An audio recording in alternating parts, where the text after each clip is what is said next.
How to fix Dakiyanchi G2 The Stupendous World crashing on Steam.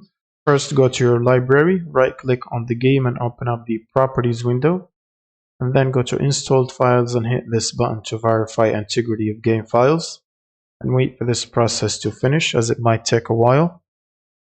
And once this is done, go to the general tab and under launch options try to type -dx11, or you can later try -d3d11 if the first one does not work properly. Then close out of this window. Next, you want to open up your GPU application where you can get updates. So for NVIDIA, it's NVIDIA app. Go to the drivers section, and from here click on game ready driver and make sure to download and install the latest version.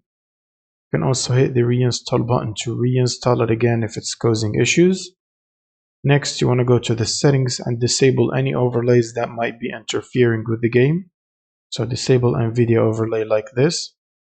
And then you should open up Steam and go to settings and in-game, and then disable the overlay from here.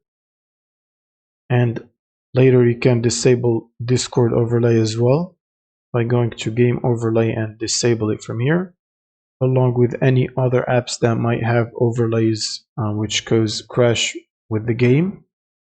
Next, you want to restart your computer by clicking power button and then restart. Now after a restart, before launching the game, you should open up Steam as administrator.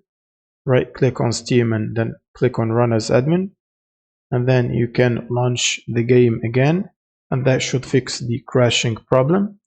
Thanks for watching and subscribe.